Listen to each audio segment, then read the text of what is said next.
ஒன்று மட்டும் தெளிவாக தெரியுது, நான் யார் அப்படின்னு இப்போ நான் என்ன நானே யோசிச்சுக்கிட்டே இருந்தா, ராமாயணத்தில் வருகின்ற சீதையும் நானும் கிட்டத்தட்ட உடன் பிறந்தார்கள் போல. அவர் அக்கினியில் மிதந்து தன்னுடைய கற்பையை நிரூபித்தார்.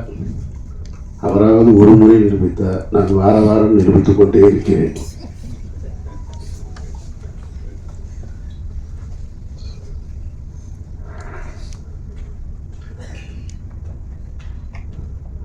நிறைய சொல்லிட்டாங்க. நான் இந்த உயிர் தமிழுக்கு திரைப்படத்தினுடைய 2வது விழா இது, 2வது பத்திரிகையாளர் சந்திப்பு. இதே இடத்தில் தான் மாயவளை திரைப்படத்தின் பத்திரிகையாளர் சந்திப்பை நான் நடத்தினேன். அங்கேருந்து தான் தொடங்கினது. பல பருத்தி வீரன் மாயவளையில் தொடங்கும் போது பருத்தி வீரன் வந்துச்சு, இப்போது வேறு வேறையில் வந்து நிற்கிது. அந்த படத்தின் இயக்குனர் இந்த உட்காந்துருக்கார் அமைதியா, ரமேஷ் பாலகிருஷ்ணன். நாங்கள் அதை ரிலீஸ் பண்ணுறதுக்காக வேலை செய்ய போய் அது ஏதோ ஒரு பிரச்சனை தொடங்கி அது எங்கெங்கேயோ போய் நீதிமன்றத்தை நோக்கி போயிட்டு இருக்கும்போது, சரி கொஞ்சம் தள்ளி வச்சுக்கலாம் அப்படிங்கும்போது, இறைவன் மிகப்பெரியனுடைய இறுதிக்கட்ட படப்பிடிப்பை நோக்கி போகும்போது ஒரு 8-10 நாள் தான், 10 நாளுக்கு தான் படம் முடிஞ்சிடும். அந்த படம் முடியும் போது ஒரு புது பிரச்சனை தொடங்குச்சு.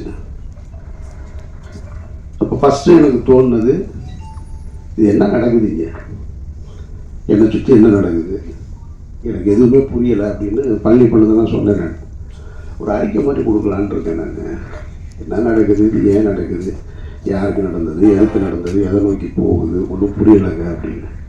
ஏன்னா ஒரு நாள் ஷூட்டிங் முடிச்சிட்டேன். கோகுலம் ஸ்டுடியோவில் ஒரு மிகப்பெரிய செட்டு போட்டு, அந்த செட்டு இன்னும் இருக்குது, பல பேருக்கு தெரியாத தகவல். ஒரு ஹைகோர்ட்டு செட்டு ஒன்று மிக தத்துவமாக போட்டு மிகப்பெரிய பொருட்செலவில் ஒரு நாள் ஷூட்டிங் முடிச்சிருக்கோம்.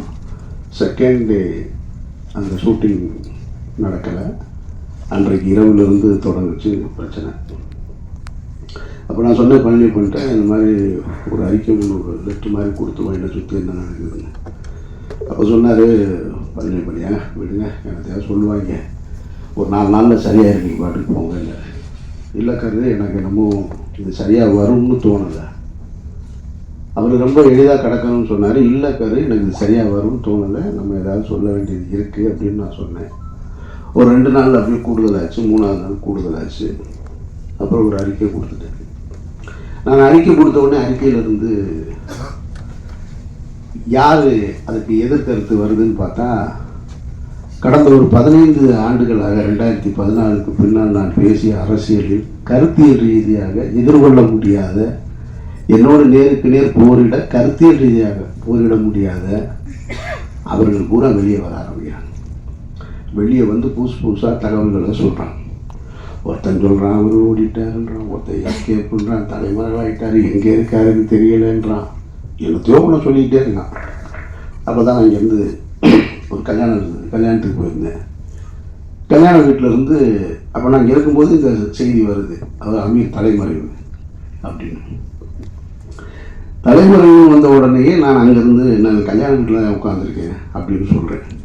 அங்கேருந்து ஒரு கேள்வி இருக்கேன், கல்யாண வீட்டுக்கு போகிறது எதுக்கு மைக் எடுத்துகிட்டு போகிறாரு அப்படின்னா. ஏன்னா நீ தான் தலைமறைவுங்க, நான் கல்யாண வீட்டில் உட்காந்துருக்கேன்னு சொல்கிறேன். அதுக்கு பதில் சொல்கிறான்னா மைக் எடுத்துகிட்டு போனாரான்னு கேட்குறேன். ஏன்னா கல்யாண வீட்டில் மைக்கு ஸ்பீக்கர்லாம் இருக்காதா. அங்கேருந்து இன்னொரு, இப்படி 1 by 1 போய்கிட்டே இருக்கு. அப்படியே கூட்டிகிட்டு வர்றாங்க. கூட்டிகிட்டு வந்து ஒரு நெருக்கடி. எனக்கு என்ன இதில் இருந்து நான் கற்றுக்கிட்டது, நான் பத்திரிகையாளர்கள் மேலே மிகப்பெரிய மரியாதை உண்டவன். என்னுடைய முதல் பத்திரிகையாளர் சந்திப்பு ஏவிஎம்மில் நடந்தது, மௌனம் பேசியதை திரைப்படத்திற்கு. அப்போ இருந்து இப்போ வரைக்கும் பத்திரிகையாளர்களோட நெருக்கமாக இருக்கிறவன். என்னை நேரடியாக தொடர்பு கொள்ளக்கூடிய, எனக்கு தெரிஞ்ச சினிமாவில் நான் இருக்கேன், இன்னும் மற்ற எத்தனை பேர் இருக்காங்கன்னு தெரியாது. பிஆர்ஓ பிடிச்சி தான் என்னை பிடிக்கணுன்ற அவசியம் இல்லை, ஸ்ட்ரைட்டாக எனக்கு மெசேஜ் வைப்பாங்க, நான் பேசுவேன்.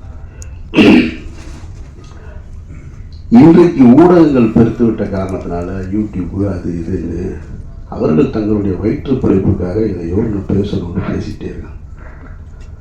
அதில் தத்துவார்த்த ரீதியாக நின்று களத்தில் நின்று போராடிக்கிட்டு இருக்கவங்களையும் தாண்டி எதை வேணாலும் பேசலாம், எல்லாம் என்ன கருத்தை வேணாலும் வைக்கலாம்னு சொல்கிறாங்க. இப்போ நடந்துட்டு இருந்தது என்ன,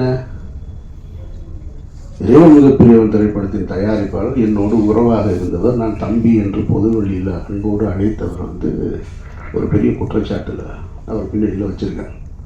இதில் எதையாவது நான் மறக்க முடியுமா? அவர் யாருன்னே எனக்கு தெரியாதுங்க, அவரை நான் பார்த்ததே இல்லைங்க அப்படின்னு சொல்ல முடியுமா? சொல்ல முடியாது. அவர் எனக்கு தெரியும். எவ்வளோ வருஷமாக தெரியும்? 10 ஆண்டுகளாக தெரியும். அவருக்கும் எனக்கும் தொடர்பு இருக்கா? ஆமாம், அவருக்கு எனக்கும் தொடர்பு இருக்கு. நீங்கள் சொல்கின்ற அவர் மீது சாட்டுகிற குற்றத்தோடு தொடர்பு இருக்கான்னு கேட்டால் இல்லைடா வெண்ணெய்களான்னு தைரியமாக சொல்லுவேன்.